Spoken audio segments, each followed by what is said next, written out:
Several maps have been attached to a bulletin board hidden inside the alcove. They're held up by small pins.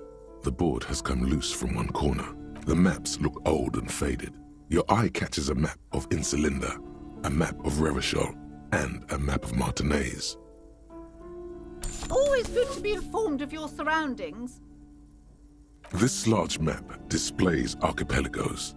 You see a constellation of small dots on the light blue emptiness of the Insulindic Ocean. Ozon, Laurentide, Fas Alamer, disintegrating into mathematics.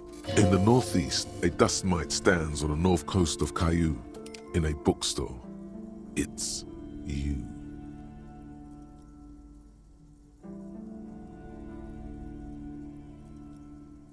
You can, on Caillou, Revachol, a single black star, on Ozon, Fondelier, and Vilmandu, on archipelagos, Croyan Moran, Villiers, on Seminine, Olduvai, and on Laurentide, Deora of the Seven Seas. 850 million people live on these little dots, an oceanic world of culture and commerce torn apart by history. The ocean breaks apart into a tangle of cosines and azimuths, connections to other worlds, words past the Insulindian, unknown to you. You only know you've never been there. You have little idea what they are. Distant stars, gods, but looking at them makes you feel almost non-existent. Whatever they are, the Isolas are immeasurably large compared to you, and very, very far away. Perhaps they are gods, gods of distance and outer dust.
Inside, you see a set of steering levers, a radio microphone, a pull-out toolbox, and the soft glow of the fuel preheater gauge.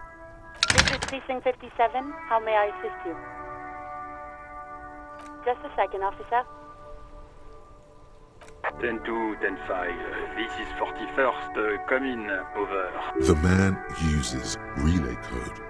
You've got this. Europe. 10-4, message received. 10-5, relay message. What's your status? Over. 10-18, state your message, sir. 10-9, over. 10-4, message received. This is a very serious situation. I need to 10-22 the captain. Over. Is it him? What does he want? Says he lost his badge and needs to report it. He what? He lost his badge? This is Communication Officer Jules Pidieux, sir. Over. You mean your partner? Over. What is he saying? He's asking who you are. I'm his goddamn partner. It's your partner, Satellite Officer Wittmar, sir. Did he lose his memory along with his fucking badge? Who lost his badge? Dick fucking Mullen. Who do you think? It's Officer Dick Mullen from the bestseller Dick Mullen and the Lost Identity. Dick Mullen is not your name. It's the name of a fictional detective who would not lose his badge. Defend yourself. Immediately. They're laughing at you.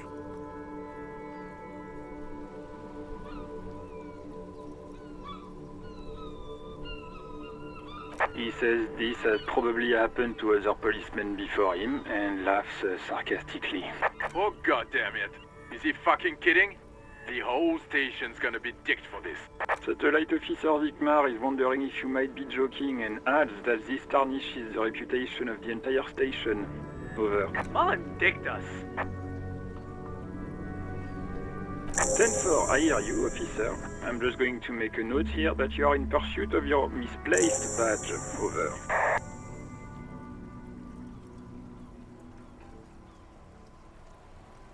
Fuck me. Mac, come here. You've got to hear this. Dick Mullen lost his badge. Super Cop here lost his badge. His badge. He lost his goddamn fucking badge. 10-9, come again. I didn't get that. Over. New heights even for Captain Sober. Sergeant Orson wants to know if you lost your gun too. Over. Check your pockets. Check your... Holy fuck. You don't know where it is, do you? No. It's gone. It's not fucking on you. 10-9, come in, officer. Did you get my question? We were wondering about your gun. Over. Even before you can get the words out, everything gets scrambled in your brain. He says he didn't lose his gun. Or his fun, whatever that means. Ask him to describe it. His gun. Not his fun. Just the gun will do. Satellite Officer McLean requests a description of your weapon. Over.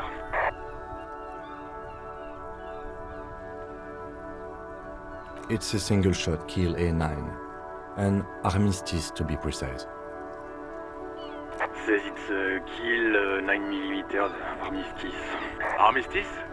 What, is he a fucking... Clearly he doesn't have his Villiers anymore. This isn't really a laughing matter. Mac can face a giant of Coco Noodle by himself. But Disco here made him piss his pants. I'm not going to. Sergeant Orson here is wondering if you are still in possession of your genitalia. Over. That's a negative. Not going to say that. Over. He said he sodomized your mother.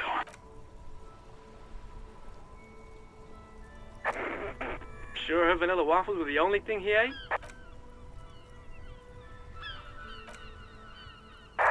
Sergeant Orson requests that you apologize for the claims you made about his mother. Over. Mac, he says you shouldn't have antagonized the Firewalker in the first place. Who?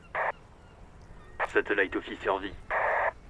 I'm afraid he might be referring to himself as Firewater, sir. Firewater? He's lost it. Fuck it. Tell him to find his goddamn badge and gun. That's the only thing that matters. Satellite Officer V. 10-4, affirmative. Officer is in pursuit of his firearm.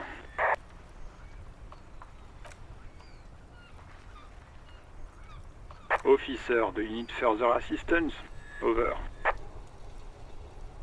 Roger that. 10-10. Over and out.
Inside, you see a set of steering levers, a radio microphone, a pull-out toolbox. This is Precinct 57. How may I assist you? Of course. What is the number, officer? Yes, hold on. Her number is 005 1944 298. Received. Hold on, officer.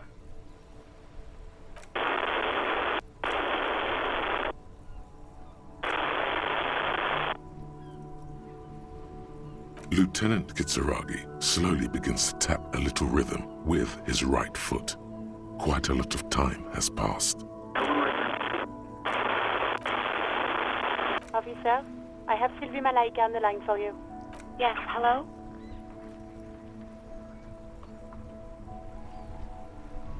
Oh, right. Hello, officer. What can I do for you? You mean, why did I leave the bar? Why not?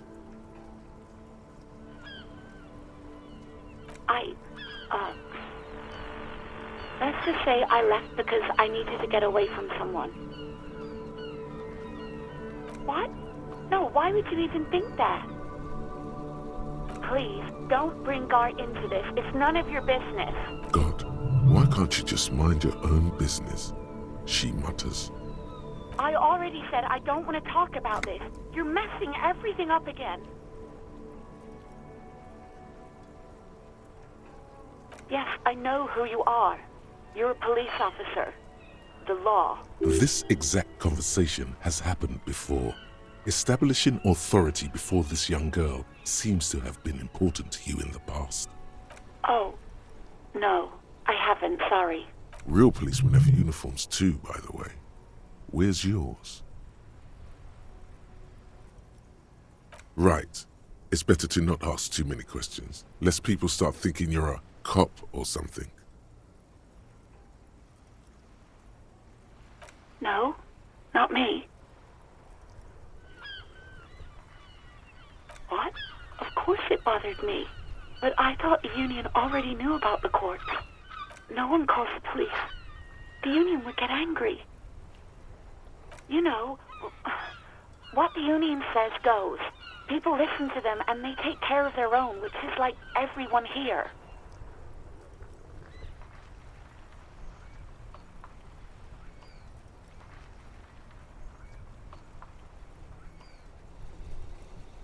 I don't know what to tell you, officer. I didn't call you because I didn't want to get in trouble with the others. With the union. I'm sorry about that. No, sorry. I don't. Not a lot of people have phones around here. Copper thieves take the wires. People don't have the money to have the cables put in again. They use the union's phone, or the one on the coast. So the union has a phone, and there's one further down the coast. Got it. It was someone else. We'll find them sooner or later, officer. It just might take a while. Yeah, go on.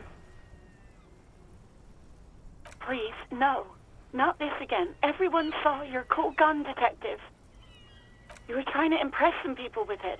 Everyone was eating and... Great. Anything else? I do hope so. Please, don't call me again. Bye. You hear the call breaking up on the other end of the radio, and then the already familiar voice. Anything else I can help you with, officer?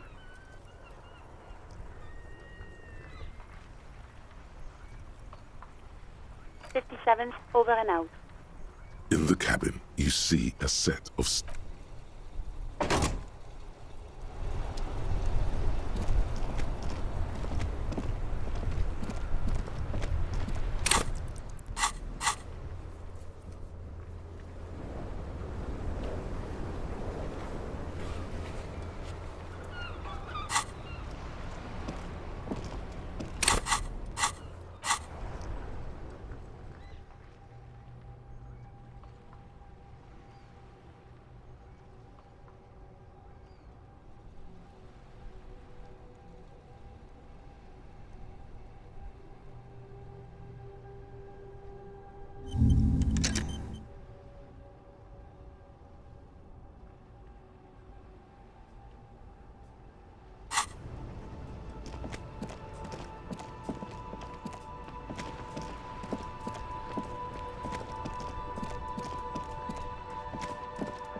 G'day to you, officers. A burly man hangs out by the waterlock, carving up a generous serving of salami with an old hunter's knife. I wasn't here to witness it, but those look like tire tracks on that sign. Weird, huh? Then again, plenty of daredevil drivers in Rivershoal.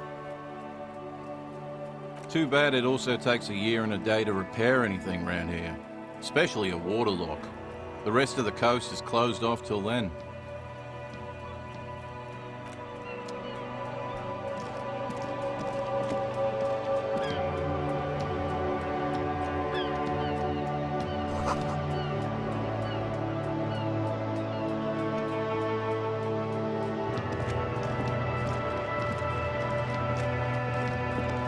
A couple of indicator lights are missing from this control panel. Loose wires dangle from the now vacant holes. In the middle is a lever. Beneath it, a small metal plaque. This panel usually closes the waterlock, turning it into a bridge that lets you cross the canal. But there's a crashed salmon and butter sign in the way. Pulling the lever probably won't do anything. Pull the lever all the way up until the metal clicks against the contact pins. You hear a soft clunk. Then nothing happens. A spring brings the lever back to its original position. You still need to close the waterlock to get across the canal, some other way. Wasn't there a sign over there saying functionality will be restored on Wednesday morning? Pull the lever all the way up until nothing happens. A spring brings the lever back to its original position. You still need to... Wasn't there a sign over there?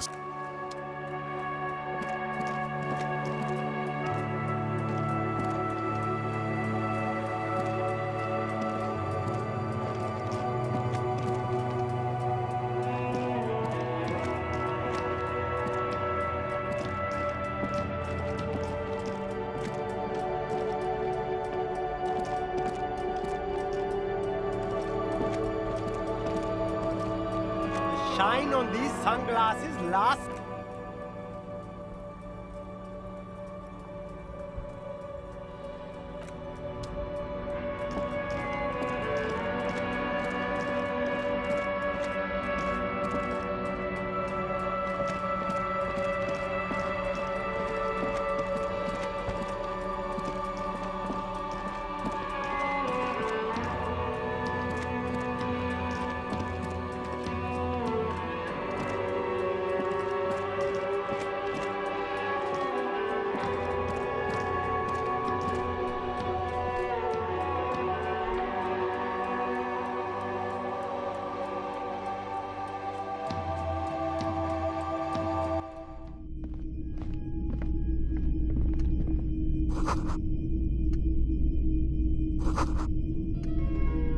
You see rows of toy soldiers guarding the rest of the trinkets displayed on the table.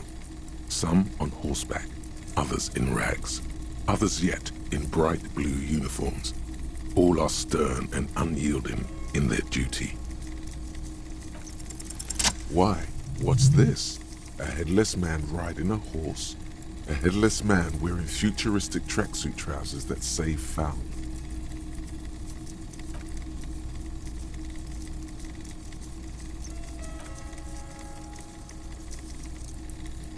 He doesn't elaborate on these wrong hands.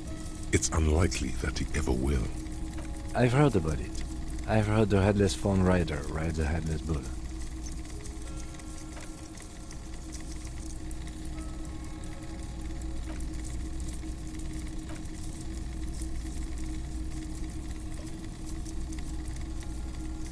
He lost his cap when he lost his head. Perhaps he's looking for the head.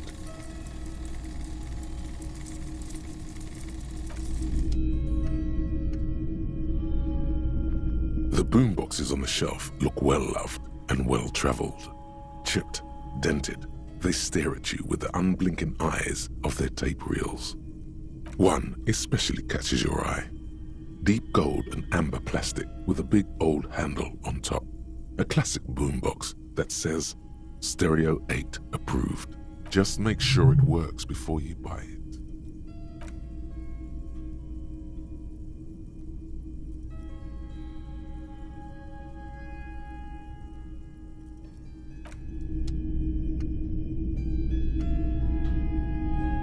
typical Martinez streetlight sits among assorted floor and table lamps.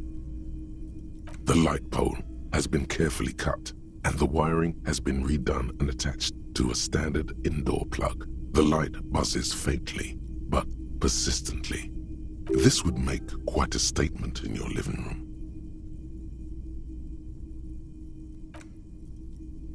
We are not here to investigate the theft of city property. You have to admit it's rather clever what he's done with it.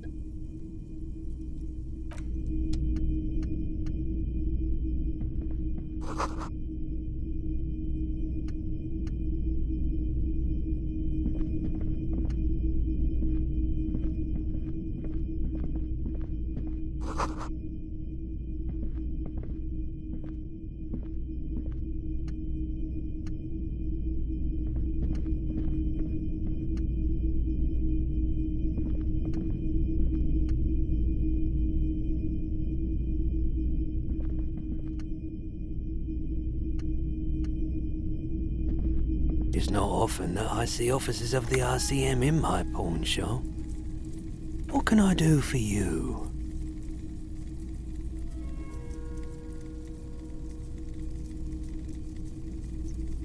I haven't really had any problems myself, though some of my customers have complained about the inconsistent law enforcement. Who are your customers usually? All kinds of people come through here. Locals, travelers, people looking for a deal, people looking for a keepsake, people who are terminally bored. As you can see, I have a wide selection of goods for everyone to choose from.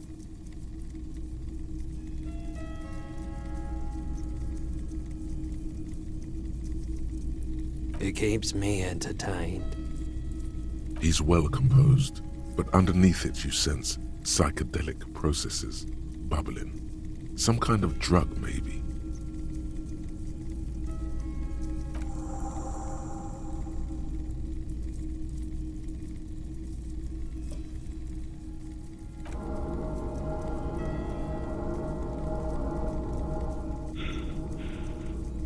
This is a pawn shop, and it did feel as if you've met before.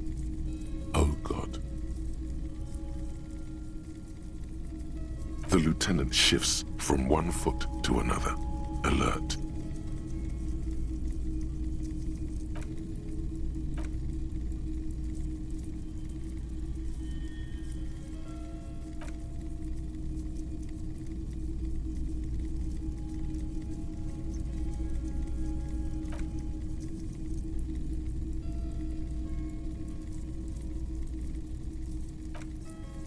Right, so let me get this right.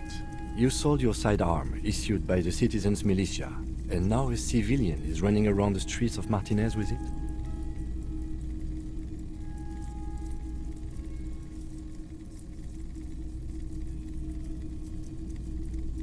You're right that she could cast aspersions on the force. We have to find her.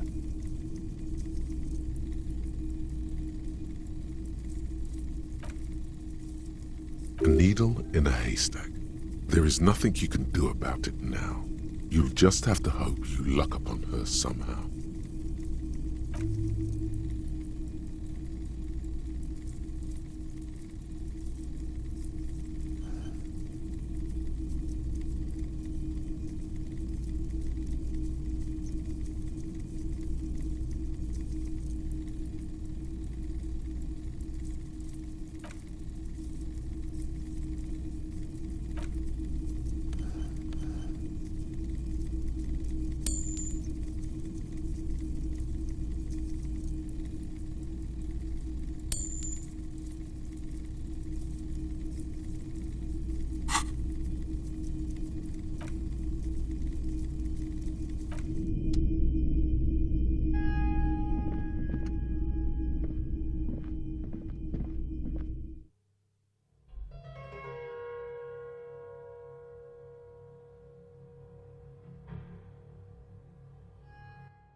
The sight of bullet holes stirs something in you, making you forget the lieutenant's surname.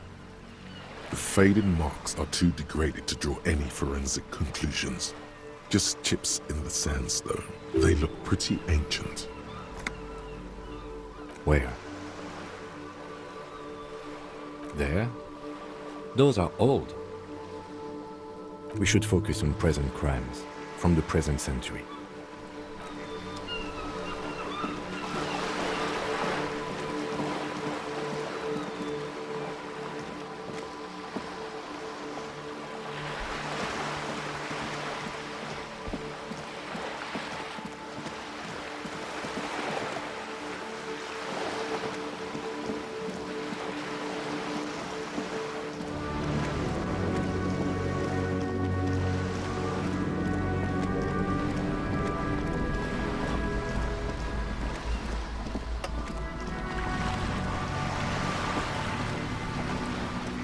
You're back.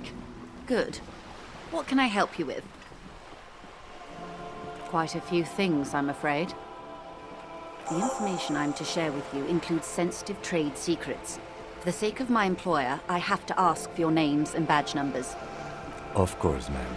We should have introduced ourselves. I am Lieutenant Kitsuragi from Precinct 57. And this is my colleague from Precinct 41. I'm afraid he doesn't have his badge at the moment. I hope mine will suffice. How curious. Why is that, Detective? I see. So, are you saying you lost your badge during the course of this episode?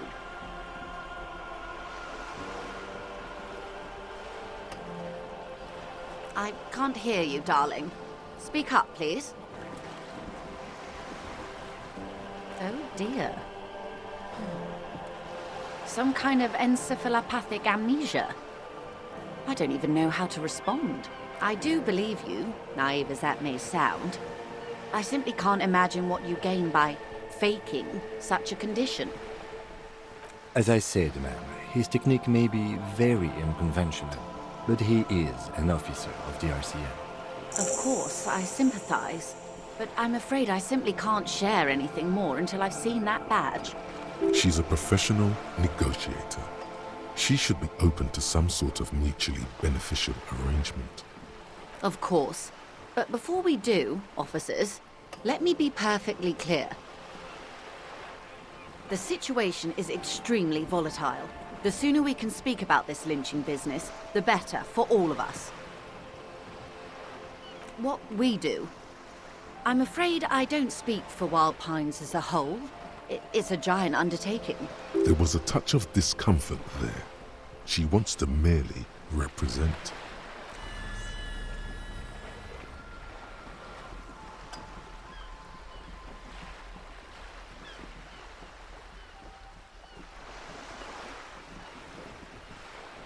Everything.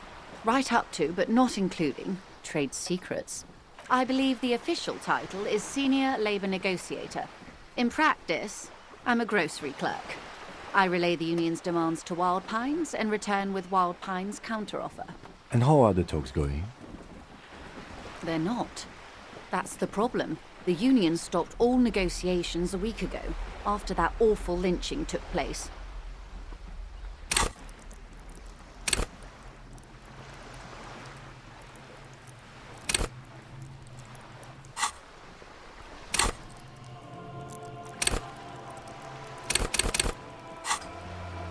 Wait, she just admitted that the lynching and the strike are connected. Now they won't even let me into the harbour. There's a 2-meter-20 racist behemoth blocking the gates. Yes, I believe there is a connection, but that's a subject for later. Let's say I was not making the kind of progress I'd hoped for when I first arrived. And when did you first arrive? I arrived 3 weeks ago. Yes, in the middle of February. The bay was still partially frozen then. I prefer to do these things on site, like the RCM. But the strike began in December. I wasn't the original negotiator here. I took over after Mr. Gaumont hit a wall with Mr. Clare, the union boss. Mr. Clare refused to speak with Gaumont despite concessions he'd granted the union in prior negotiations. This isn't the first time the union has gone on strike. Heavens no. There have been 2 prior strikes. Both times the union won significant concessions, including overtime pay and a medical plan. This time their demands are more, I guess you could say, aggressive. Ludicrous even. It's meant.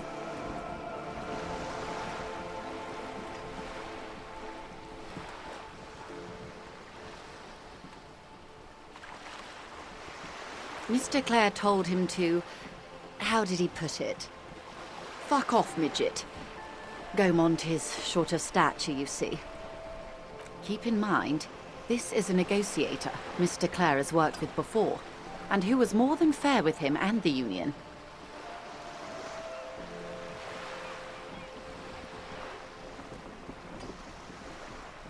Of course. How else can I help?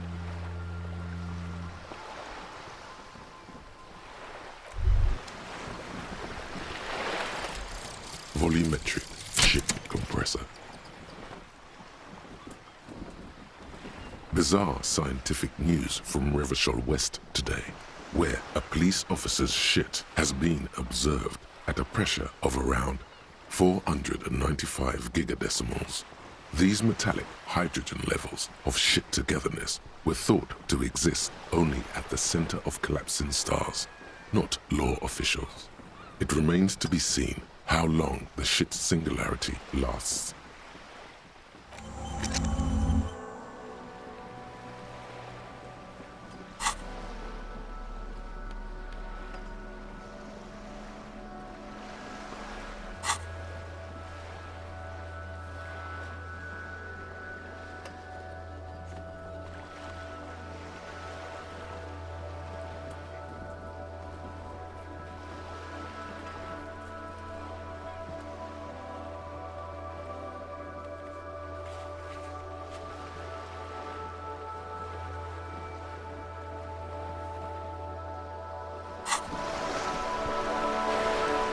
You're back? Why, yes I am.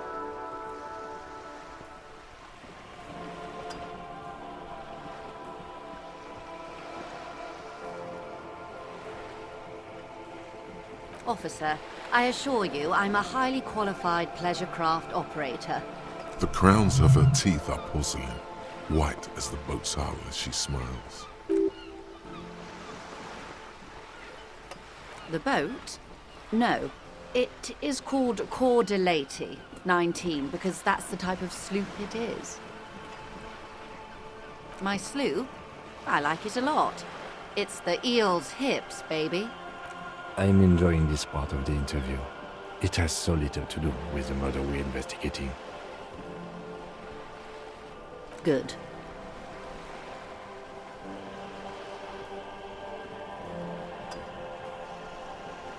Of course. The scabs? You mean... Don't let her answer it herself.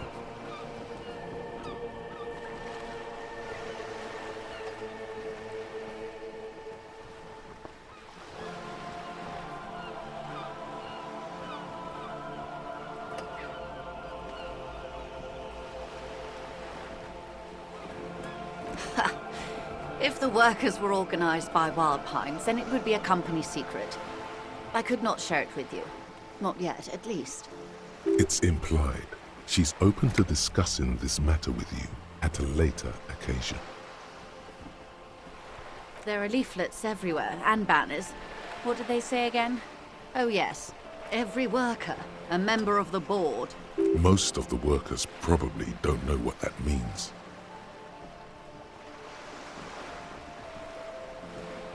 In its defense, another said, demand democracy. Pretty tame stuff compared to every worker, a member of the board. Fortunately, they explained it. Every time the Wild Pines group makes a decision about anything, it needs the signature of each of the 2,200 workers in its Martinez terminal. Just so you understand, this is but one of 22 terminals owned by Wild Pines. Essentially, not only are they kings of the company, they are also kings of the 72,000 employees of Wild Pines Group. I'm not sure. Naturally, I assume that was just their opening position. A hard-nosed tactic with a side of mockery. But there's been no follow-up, just the same nonsensical slogan repeated over and over again. And now, people are getting lynched, I hear. Behind the whirling in rags.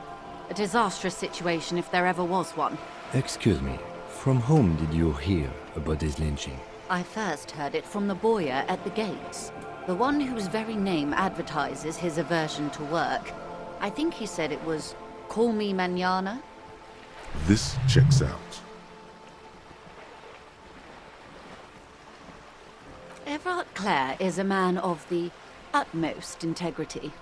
If you can say one thing about him, it's that he always puts the interests of the workers first. Of course not. Everard is fantastically corrupt. I imagine he has a thick, viscous goo where you and I have blood. If you were to prick him with something sharp, you could see it oozing out. A knife, maybe? No, a rapier. Oh, heavens no. We get along just fine.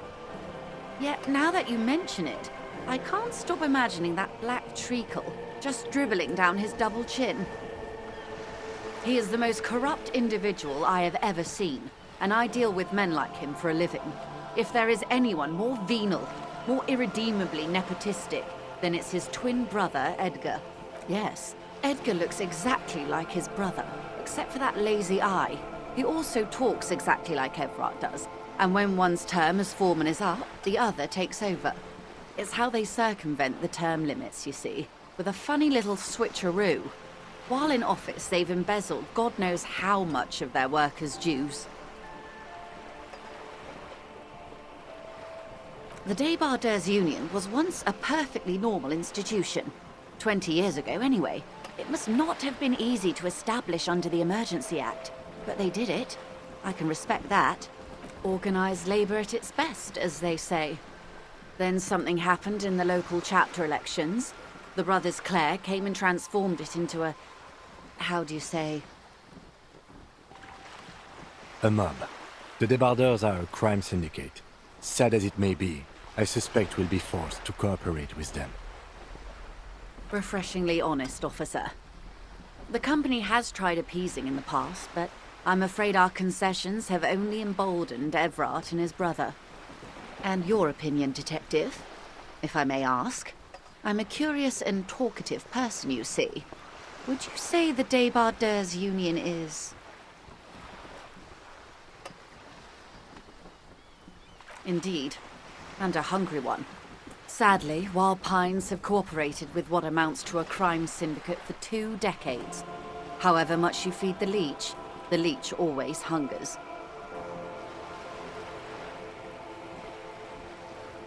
I'm glad you asked. There was a woman, the previous forewoman of the Union. She disappeared. Disappeared? Yes. On the last day of the local chapter elections, her daughter phoned in and said she wasn't running anymore. Or coming to work. Ever. End of story. This forewoman, her name? Sadly, the company records do not even give a name. She's just forewoman in private correspondence, Holly. I don't even know if it's a sir or given name, and I don't have access to the Union's files. Indeed.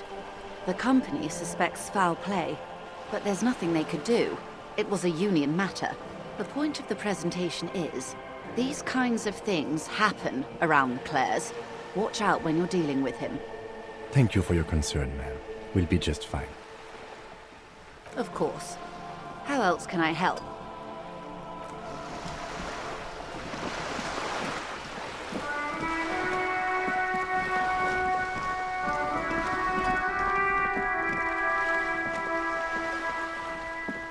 A sturdy metal door guards the southwest entrance to the apartment building. It's locked.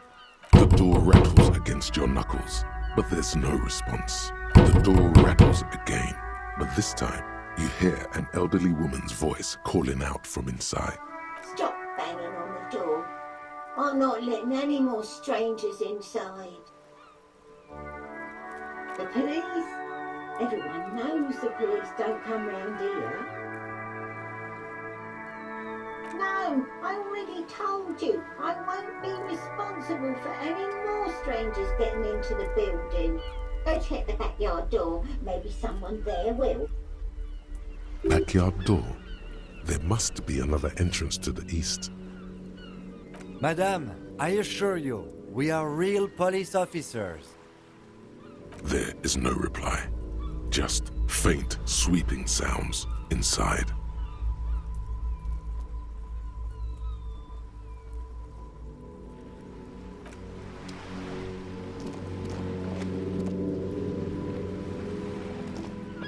The streets will flow red once more. A great torrent rushing down Rue de Esperance. You wait and see. The streets will not flow red with anything. Who are you? I'm Cindy the fucking Skull. What else do you want to know? Date of birth, blood type, the last time I was tested for Hep C.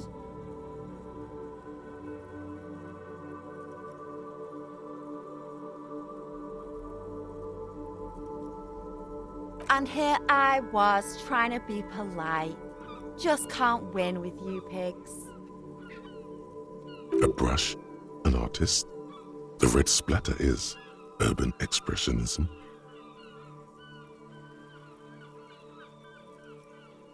I ain't no snitch, pigstein. Go forth and forage in someone else's shit. No shortage of squealers in these parts. Actually, there is a shortage of people who talk to us in a normal, calm, informative manner. We weren't put on this earth to make your life pleasant, fucko. Can't you tell? I'm painting a beautiful mural, an aereo graffitio visible from low orbit. I haven't really started it yet. I'm waiting for the right words. Yeah?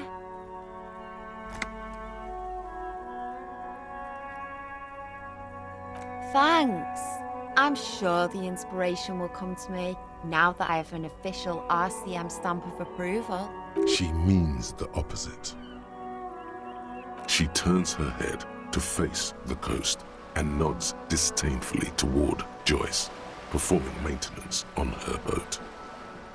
Hatred, disgust, it's difficult to tell which of the two is more present in her girlish features. The woman on the boat does not notice her staring.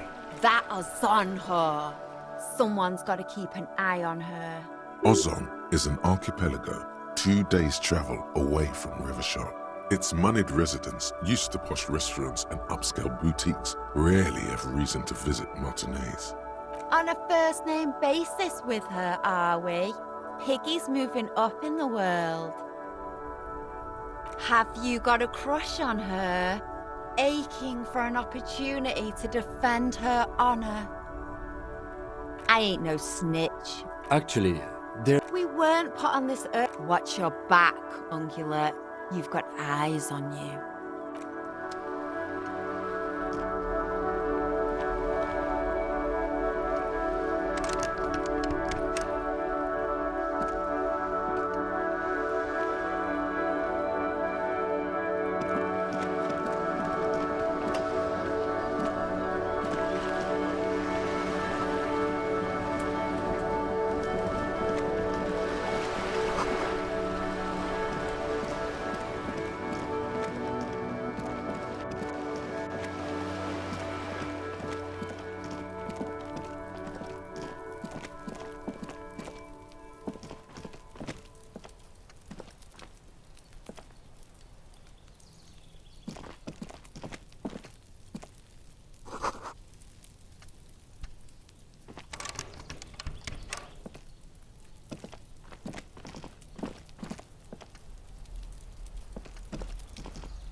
you see a young man on a balcony nursing a cigarette. His eyes have been following you for a while.